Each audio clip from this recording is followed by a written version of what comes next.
We start today with the humiliatingly abortive presidential campaign announcement of Republican Florida Governor Ron DeSantis. This event was a global humiliation. And if DeSantis's presidential campaign is going to follow the theme and tone and competence of yesterday's Twitter Spaces announcement, it is going to be a very, very short-lived campaign. Now, let's not judge it all by the first 24 hours, but it was really bad. For those of you who don't know, there was an announcement made 2 days ago that Florida Governor Ron DeSantis, after much speculation, would indeed announce that he is running for president in the Republican Party against Donald Trump and Tim Scott and Nikki Haley and Vivek Ramaswamy.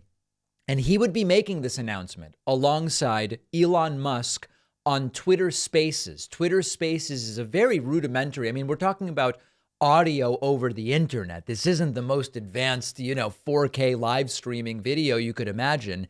So low energy, nearly a dozen technical disasters. I'm starting to think prayer may work, because I was willing technical disasters into existence all day yesterday, and they happened. So I have to reconsider. Maybe thoughts and prayers actually do have an impact. I'm kidding, of course.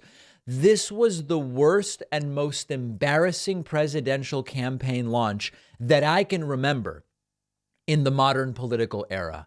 Minutes of silence, random throat clearing, muffled commentary from Elon Musk about how the servers are melting down, DeSantis himself getting booted off of the event. Let's just listen to a little bit of it. And again, there are going to be extended silences here. I'm trying to get everybody back in the mode of understanding the environment yesterday, which we live streamed, and just everything going wrong. Let's jump into it. It is now live, okay? So it's starting about 8 minutes late, and this is the sort of thing that we experienced. There's 382,000 people in the room. All right, great. So let's see. So they just keep crashing, huh? Yeah, I think we've got just a massive number of people online, so it's servers are straining somewhat. It's not clear they know they're live right now. That's Elon Musk, by the way, speaking. It's shocking to me they didn't bring in Mike Pillow's cyber guys to help.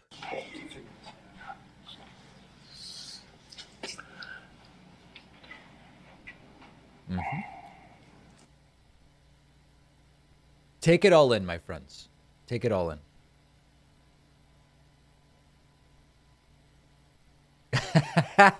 Normally, the David Pakman show doesn't include such extended silences, but the content is the silence in this particular case.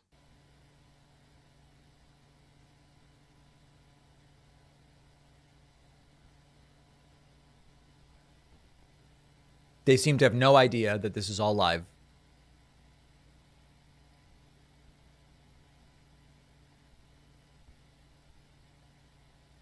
Okay, it got even worse, if you can believe it, when they sort of got closer to actually starting. Let's see. So, we on? Yeah, I think so. Just to simplify that. So then they cut out. When they seemed to realize they were going to be starting, they cut out again.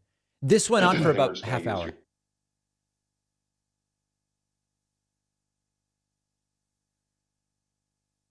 I think we're just going to use your...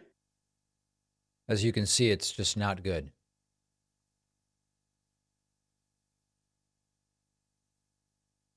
Okay, and then there were audio feedback loops and all sorts of things. Now, we're going to get to the DeSantis speech in a moment. There are people like Ben Shapiro, right-wing columnist, commentator Ben Shapiro, saying things like what he tweeted, quote, "Tonight was a perfect encapsulation of the campaign. If you're obsessed with the optics of the Twitter Spaces glitch, then you're probably not going to vote DeSantis. If you're interested in political substance, DeSantis is likely your candidate." There were also people on the right saying, this isn't a disaster. This event was so popular that it crashed Twitter's servers. So many people were interested that it crashed Twitter servers. It is a big success. All of these narratives are idiotically wrong. First and foremost, once DeSantis started speaking, it got even worse. He read a prepared speech with absolutely no charisma or engaging inflection or delivery, which just talked about woke, and he whined. So once DeSantis started speaking, there was no substance. It was just grievances in an even whinier voice than the one Donald Trump speaks in.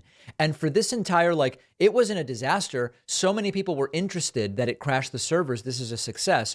Number one, not even a million people. This was promoted for 30 hours everywhere nationally. Every place, Fox was talking about it, CNN, MSNBC, every newspaper, everybody was talking about this. And they scrounged together at its peak 900,000 people. That's not exactly a rousing success. And the whole story about Elon Musk's takeover of Twitter is he's the tech guy. He's going to rebuild the stack. Remember that? We're going to rebuild the stack completely from the ground up. We've gotten rid of all of the superfluous engineers. Now Twitter is operating beautifully. This is just audio over the internet. It's not even video, and they couldn't hold it together. So it was such a success that it crashed is not a viable line. Now, DeSantis eventually did start speaking, and he somehow figured out a way to be even more whiny than Trump during his campaign launch, which is really bonkers stuff. He used the word woke, I think, more than 20 times. I lost count. Our live audience lost count. Here's sort of what the speech sounded like. Biden's allowed woke ideology to drive his agenda. We will never surrender to the woke mob, and we will leave woke ideology in the dustbin of history. There you go. So woke. Remember when Rudy Giuliani was 9/11 noun verb? Ron DeSantis is woke noun verb. That's what it is. A humiliation for Elon Musk that cannot be understated. Nothing worked.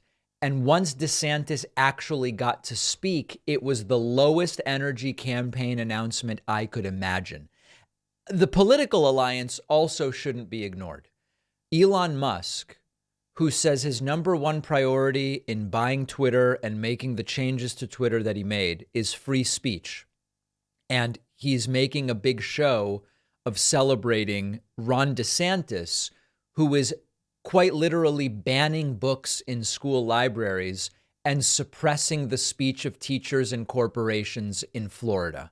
That's the alliance that we have here. This event was so bad, even Donald Trump looked clever and funny in trolling DeSantis, and I want to talk about that next. One of our sponsors today is Bon Charge. I have always enjoyed dry saunas. You get in there, your heart rate is up, dilates the blood vessels, can soothe achy joints and muscles. It's relaxing. It's just a great way to remove a little stress. Bon Charge is the creator of the infrared sauna blanket, which you can enjoy from home. Super easy to set up. Heats up fast. You don't have to have your head inside like at a traditional sauna at the gym. Nice for meditating or reading, getting work done, relaxing. I have found it to be a great way to unwind at the end of a long day. Easy to clean, sleek, lightweight design, easy to store, and comes with a 12-month warranty. And of course, if you don't love it, returns are super easy. But I think you will love it. And you'll get 15% off when you go to boncharge.com/Pacman and use the code Pacman. The link is down below.